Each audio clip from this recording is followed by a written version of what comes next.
Hello and welcome to Seahawk Talk on Wednesday, March 24. I'm Ed Habashar, and as always, I'm joined by our co-host, Andrew Pizzelli.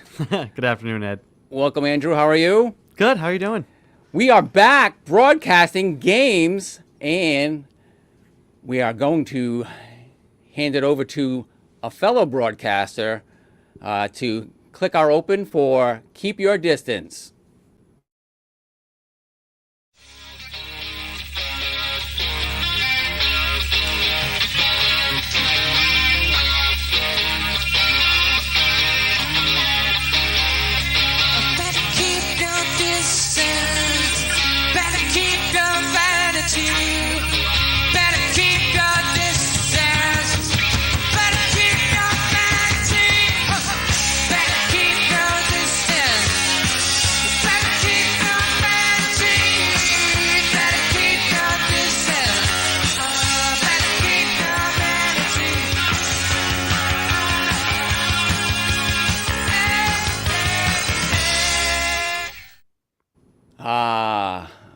What a night it was last night.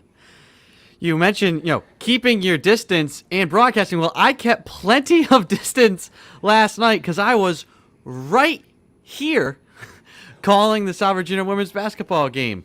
18 miles away. What was your temperature? Because it didn't have to be checked to join us on that broadcast. No, it did get kind of hot in here, though, because it was a beautiful day yesterday, and the windows back here were closed, as was the door. So this room got all steamed up. So I came in here, closed the door, getting ready. Midway in the first quarter, I'm like, wow, this is kind of hot in here.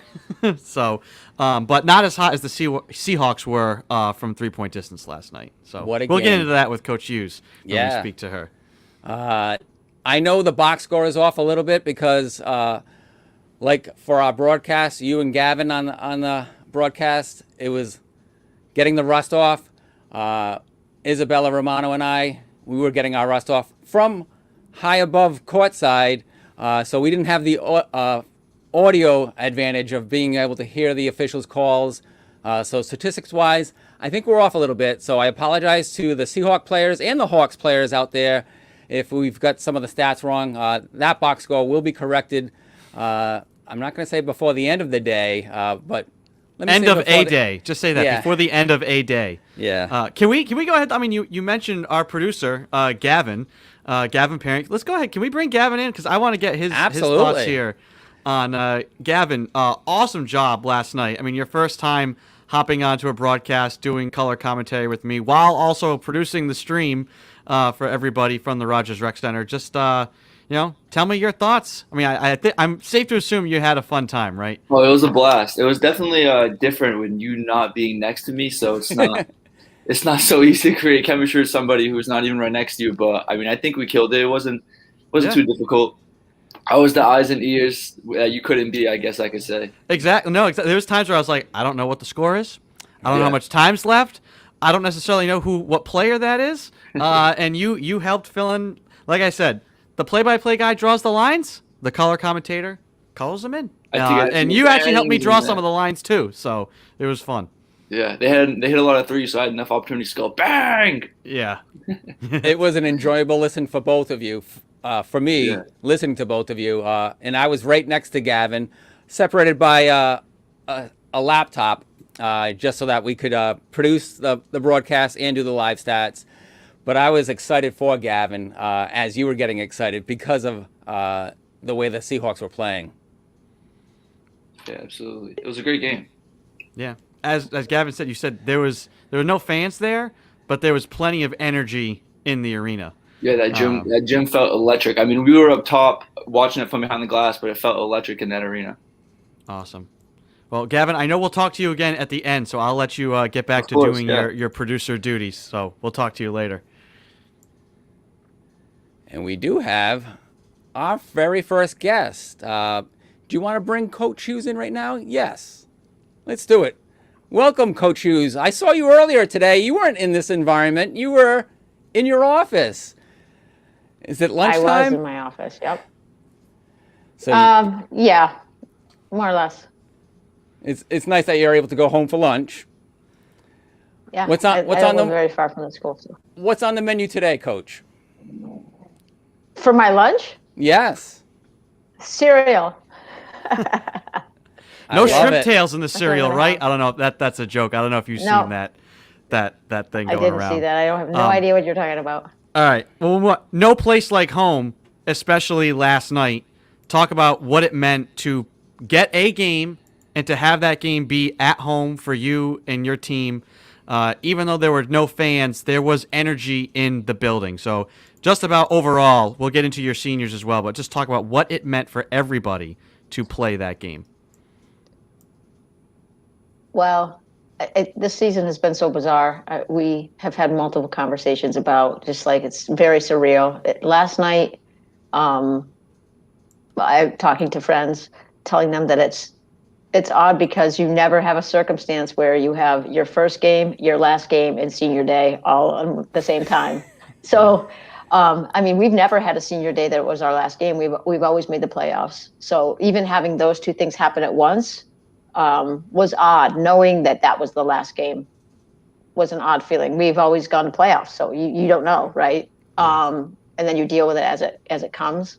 And then the first game is always like jittery, you're nervous, you don't know how you're going to perform. So you had all of those things colliding. And then you also had the fact that we had only practiced full for 2 weeks. So we really didn't know what we were in for. We had an opponent. Sorry, I have a dog that's a jerk. It's his lunchtime too, you know. I must have touched it with my foot. I'm sorry, Jackson. So anyway, we didn't know the opponent either. You know, this is the first time we've ever played Becker since I've been here. So, you know, we didn't know that much about them. We certainly watched a little film, but still don't know what you're going to get until you're actually on the floor with them. So the whole thing just seemed kind of dreamy, surreal. Yeah. But the energy, you know, you spoke of you really could feel the energy in there. And I mean, me personally, I was like popping out of my skin. You know, I was trying to be the one that was the calm one, but I couldn't contain myself. I could tell that the energy was just coming off me, and I could feel it off the kids too. It was nice, and they were so excited. So it was a blessing to be able to play. We felt really fortunate, and I think I'm lucky. I have kids that are really wonderful people, and they understand the circumstances, and they felt just really grateful, I think, that we were going to get that opportunity. So bittersweet. Yeah. Hey, your first undefeated season. Yeah. It's all about how you frame it. Yeah, I guess so. Specifically about your seniors, I mean, as you said, they've understood what the situation was and have been prepared to not play a game, and we're maybe just going to be grateful. I think even early on, you mentioned how back in the fall they were just saying like, can we just practice? We just want to be able to practice. Absolutely. So to have a game actually come to fruition must have meant so much, but especially for this senior class, who I know when discussions were still being made about playing, not playing at all, it was like they want to play somehow, any way that's possible. So for Mary and Brooke and your manager Abby, what it meant and what was going on for them last night. Right. I first want to speak to Abby. Abby has been our manager for 3 years, and I said this. We made a video thanking her as a team, but I want to say it now that she's the best manager I've ever had, and I've been coaching for 30 years. So she's just really smart and diligent, and more than that, just really invested in a way that she couldn't be more part of the team if she was playing. Just a great person, and a great teammate. She's a teammate. She's not just a manager to us. And boy, she killed it last night with announcing. She was great last night. Man, if the place was packed, they would have been going crazy because she was really laying it on, right? Yep. We're really fortunate that she is actually going to stick around. Awesome. She's going to be a teacher, but she's going to be staying in Newport. So she actually asked me last night if she could still come and announce, which should be able to do that. And I was like, you kidding me? Of course. And I'm hoping that she'll help kind of mentor whoever we have take her place, because they can't have a better role model than her. Like, we just love her. You got to love 50-year eligibility. Oh yeah, I know, right? I mean, she's fantastic. Mary and Brooke. Every year it's hard, saying goodbye to seniors and everything. Uh, I'm just so impressed with them, the way they handled the season. And I said this to them already, but they could have, pouted about this and taken their ball and gone home type deal. And they didn't. They really stepped up and were leaders. They stayed positive. They kept us moving in the right direction. Um, just like really impressed with their maturity in this situation where they, could have mailed it in and they didn't, especially when we really didn't think we were going to play games. They still came and brought it and pushed other people to do that too. They didn't, just mail it in. So very appreciative of that. And then just like great people, hardworking people. They care about each other. They care about their teammates. And I couldn't be more happy with the way they played. I was very worried that they were going to be so excited that they would end up going over that like adrenaline curve, right? Yep. And just tank it. And I was very worried, and I said this multiple times to the team, that they were going to try to play, a whole season in 40 minutes. And that never, ever ends well. So they did a really great job of containing that energy. They played great. They played within themselves. They led us. I was just, so happy that they went out on that note, not just the fact that we won, but they also had like personal success in the game, Yep. And that's huge. And again, it's a different situation when you're coming to the end. We have been fortunate that we haven't had any season that a kid went into a game knowing that this was their last game, and they had to go into this game knowing that, and they've known for over a week that this was going to be their last game, and I just thought they handled it so well. They're both going to be, fantastic at what they do. Still trying to talk them somehow into doing their 5th year, but we'll see. Maybe we'll talk one of them into it anyway. I know that Brooke already has some stuff lined up, and Mary is doing interviews as well, so I think we actually do have to say goodbye to them, but you never know. You never know. They might stick around. Now, they didn't play the whole game, No. so I wasn't sure if that would be a thing or not. You'd be knowing it's your last game. Was that a plan to get everybody minutes, or did they get tired? And how could they get tired? Come on. Well, what's funny? I mean, we haven't played, so being ready for a game is certainly different than just playing in practice. I mean, just the adrenaline alone makes you tired.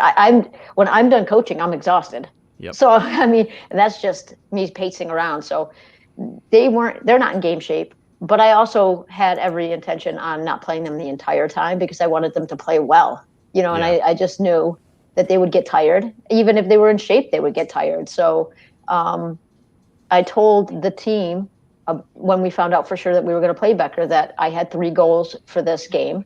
One was that the seniors were going to get the majority of the minutes. The priority for me was the seniors. Second, that I was going to coach to win. And then third, that I was going to play everybody.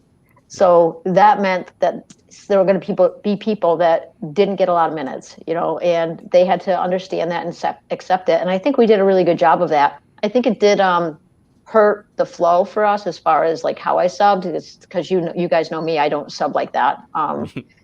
But I mean, I'll play it till you can't play anymore. If you can play, I'll keep you on the floor. That's just my philosophy. So I think that kind of hurt us because that's not normal. But I was overall pretty pleased, and I certainly was pleased with the seniors. I think they brought it. They did a great job. Early on, your tone kind of was set by a freshman, Brianna Neary. Quite a debut. I mean, it's been how long since she's played? Talk about her, and then just how important this game was for the freshmen as well to at least have put something on paper, and it have not been maybe like almost 2 years come next season from the last time they played in a game. I thought your freshman came out and played really well. Yeah, I know. We could talk particularly about Bree because she just was, I thought, phenomenal. I was interested to see how she would play, against another opponent. They were undersized, so, I think that it would have been a little bit different for us if we had been playing against an opponent that had some size. And also Becker struggled a little. I don't think I'm like, stepping out of line by saying that. They've struggled this year, just like a lot of teams have. And so this opponent was good for us, considering that we hadn't played it all.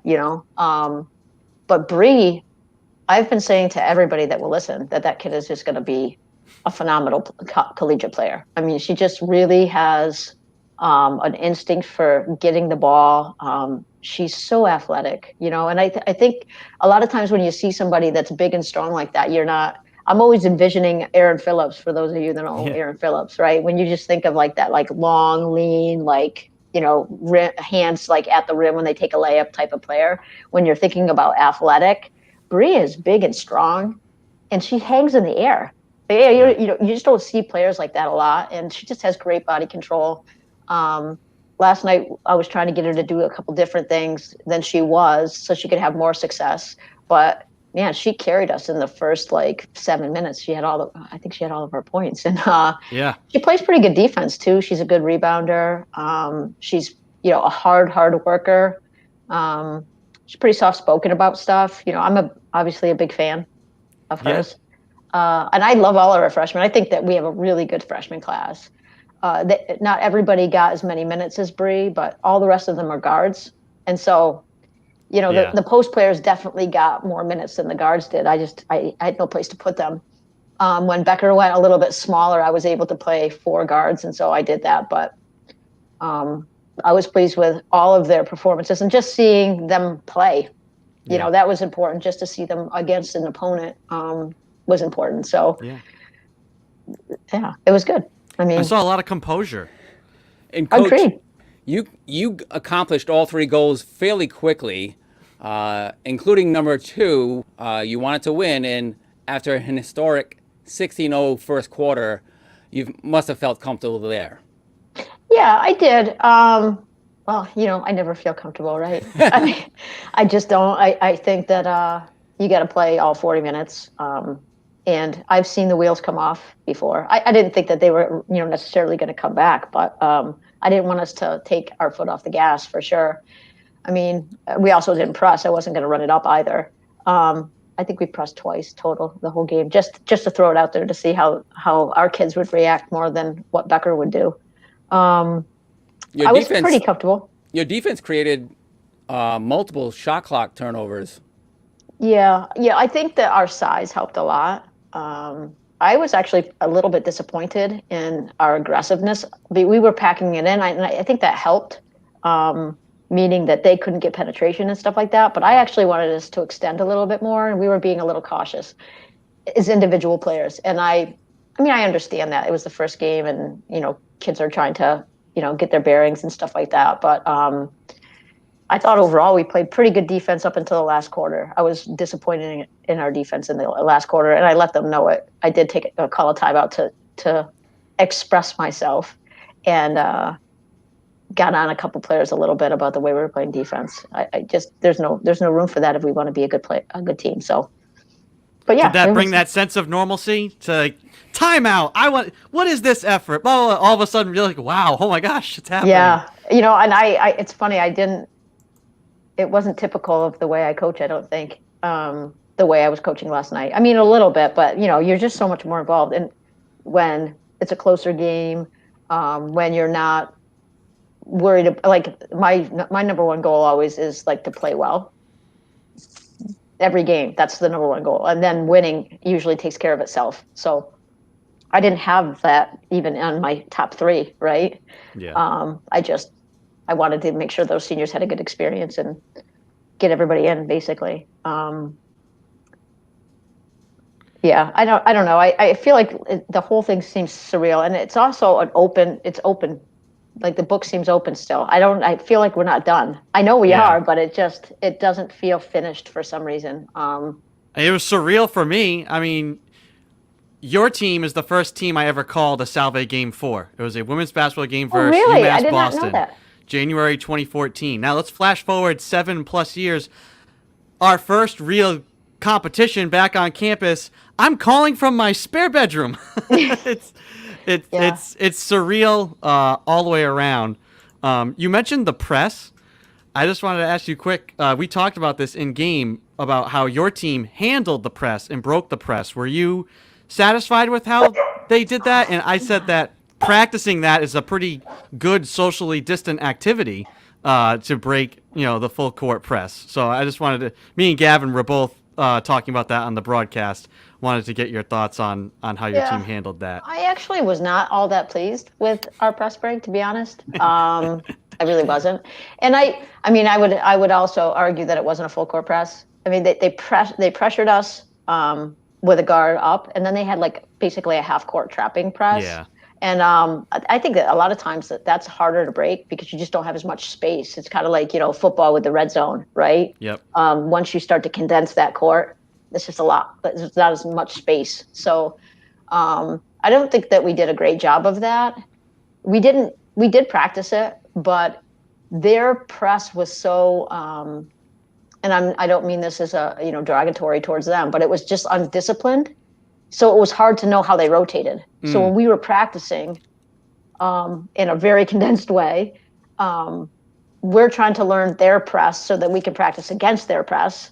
And I don't even know what their rules are. So it was, the unpredictability. I'm just like, I don't know, get the ball over half court and try to get it to Bree. I mean, I think that we did all right. We had a lot of turnovers, but I expected that. And it was a little bit ugly when I actually right before halftime, I was a little bit worried because they went small and they did that half court press with the pressure in the front court a little bit. But I didn't think we had a problem with the front court. The back court. I thought we had problems in the front court. And they had a little success. Like we threw the ball away and we got a little frantic. And I went, oh God, I hope they don't start doing that. And then they come back. Because we don't have a lot of experience when you look at our backcourt, right? I mean, we're very, very young. You guys know that. I mean, we have 2 seniors and a junior, and the junior and one of the seniors doesn't have like a ton of experience as far as, minutes played. So really it's like Mary Rourke. Everybody else is just a baby, right? I mean, even the sophomores have played 1 year. So they're really freshmen, and the freshmen haven't played at all. They're just like throw them to the wolves, right? I mean, Trial it was by fine. fire. I mean, like I said, in the circumstances, I'm very, very pleased. But if the circumstances were different, then we'd be saying how terrible we played. I know what you'd be working on in practice right now. I would have a list. But there are no more practices, Coach, correct? Well, actually, not officially. Okay. But we do have that 114 days, right? So good. We're going to use some because the kids want to. Absolutely. I have to, talk to administration and just see, what our options are in that capacity. At the very least, we'll be doing quasi individuals, meaning they might be small groups during the day that they can work with coaches, and not just me. Like they can contact, Liv. But I actually want to talk about the assistant coaches if I do have time. Sure. I was going to ask about Liv. How strange it was for her to watch somebody else wearing number 11 and doing so well, but she loves it. She was very happy with it. She loves it. Tony's great. The kids love Tony. He's been awesome since he's been here. He's very invested. You guys know he lives like Smithfield, so he's a haul every day. He loses money with having this job. Just in probably gas and tolls. He just doesn't get paid enough for his hours. And Liv is volunteering. I mean, she's not getting paid. I'm paying her a little bit through our fundraising, but she's doing this just because she loves it. So Tony's one thing, but I just have to talk about Liv. I hope that she watches this at some point because that kid is a gym rat. Right. So she just loves basketball, loves it, wears her heart on her sleeve, the kind of kid that outworks everybody, and just was, when her career was over, was devastated, and I can totally, she's like me. I felt the same way. I felt like my life was over when I stopped playing. And it's such a big part of your life. And then all of a sudden it's gone. It's just like you don't even know who you are without it. And I think that she really felt that way. And then she, did some coaching last year with some younger kids, and she's doing AAU.